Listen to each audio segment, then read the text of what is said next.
What is going on, YouTube? Chris with Journals, Comics, and Pop Culture. I hope everyone is staying well amid everything that's going on in the world. Hope you guys are keeping safe. So here we are, hopping on YouTube and talking about the things that we still enjoy. And let's talk about comic book presses again.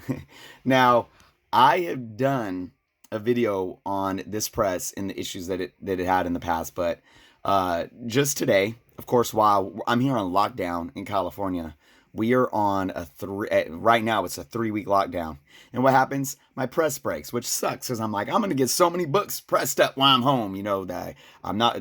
My job sent me home. Kids have no school and all that, right? So I'm gonna press up all these books. Meh, not my press breaks. So I'm gonna try to attempt to fix it, but I'm gonna show you guys why you should stay away from these presses. I just saw somebody post on a Facebook comic collecting group saying, I just got this. What do you guys think? It was the same one. It had the same sticker, the same heat press, and everything. Now, of course, I think these are generically manufactured in China, so who knows if it came from the same exact person or seller or what. But these things are so problematic, and let me explain why.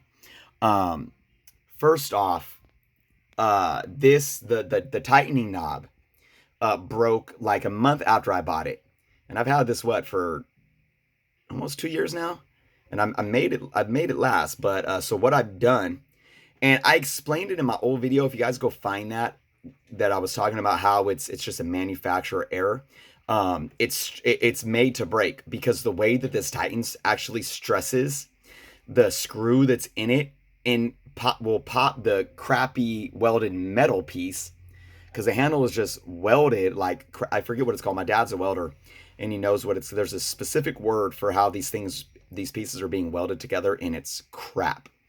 But I've lodged a screw in there, so when this goes down, that screw keeps pressure in the slot to where it keeps it at a pressure setting, right? When this clamps. Now, the other thing that keeps the clamp at pressure settings is the handle. Okay. Now, look at this. This is what is holding this together. This should be like this, right? And when this closes, these things hold the clamp together to allow for the pressure to sit. So right now with this broken, I'll show you. When I go like this and close it, there's no pressure. I mean, it's just sitting basically. There's a tiny bit of pressure still, just because this is still bolted in, but this side isn't. So it's like, I wish you guys can. I don't know if you can see, right? I hit pressure like right here, and there's a little tiny bit, but not enough to actually get a good enough pressure down on the book to give it a good press. So what I did, as you can see down here, because these things snap. The way that these are, I don't even know what these are called. I don't know if they're called a rivet or what, but it's crap. It's like, this is like, I don't know, cheap aluminum, and it's like, it's supposed to work as a bolt and a nut basically, but it's one piece.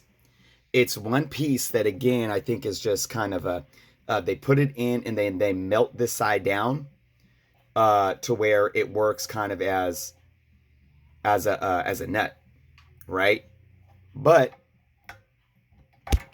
the piece that works as a nut, see, you can see it right here. I'm sorry for my hand getting in the way. See, it's one piece that they come out and then they kind of weld or melt this down to where it works like a nut right there.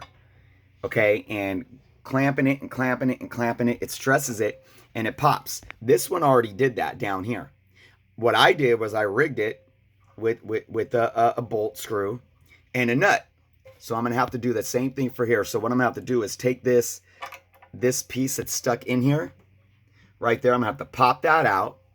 Then I'm gonna have to pop what's left of it out from here, pop that out, and put another screw and bolt in there, and hope that'll hold to where when I keep closing it, it'll get good enough pressure down on a book.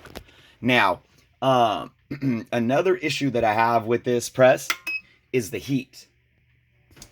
I have this press, and I've had it this way since almost the beginning time of since I had it, probably like a couple months in. I think I started it at 155, but I've had it on 175 since. And I can leave a older book with the newspaper pages, not the modern books, because you got to be careful with the modern books in the magazine paper. Older books with newspaper print pages, I could keep this at 175 and keep it on for hours without it doing any damage. That to me says two things. One, it's probably not at 175 to begin with. And two, it's just not keeping up the heat at all. At all. Because technically, you know, ideally, if you have a good press, you could set a good press at like 155 and leave it on for 60 seconds and turn it off, and that should be your heat.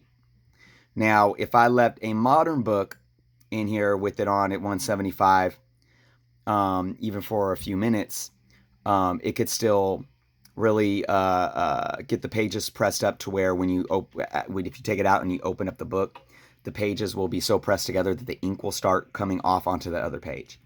So what I do for this press with modern books is I still heat it to 175, and then I get the book all set up, and then I turn it off and then close it. So it's still warm right when I close it, and then I just leave it at that. But so yeah, so a lot of inconsistency in the heat. I don't exactly know. Those are my theories and my hypotheses on what is going on with the heat. So yeah, guys, other than that, it's just it's not worth it. I think I bought this for like 115, and I think you could probably find them online for cheaper than that now, maybe like 85. But probably shipping plus shipping. But it's not worth it. I would just save your money. You know, there's like, I've seen some nice clamshell presses. I believe that's what they're called, where they don't have the handle like this, and they clam down. I've seen those for less than $200, and those probably aren't the best presses either, but I don't think they're as flawed as these kinds. So you know, I've stuck with this guy because I spent them. Oh, and they wouldn't give me a refund. Even it was like right after a month. It was like, I don't know, maybe like 5-6 weeks when this broke and it started falling apart, and they wouldn't even give me a refund. So they did send me a new handle, but it wasn't the handle that was broken. I can't, like I said, I don't even have the piece here to show you. So I couldn't even fit a new handle on it. But I didn't want to spend more money just on another press. And like I said, it's been like almost 2 years. I really hope to get a better press someday soon. Right now, I think the time for frivolous spending is put at a halt with everything going on in the world. And yeah, so I'm stuck with this guy. So hopefully I'm gonna pop a screw in here, hopefully, and get this working so I could do some book pressing during this time of isolation.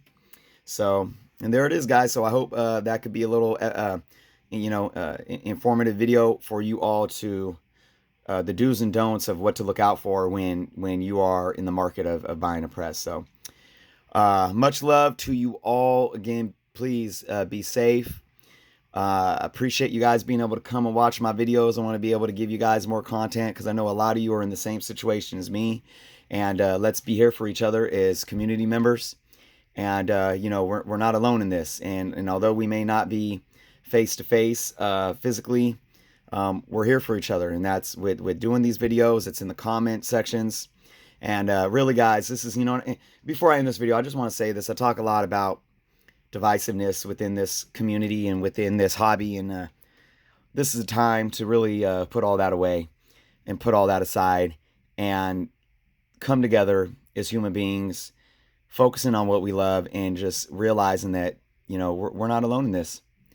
So with that being said, thank you all for watching. If you have not subscribed yet, please do so. Until next time.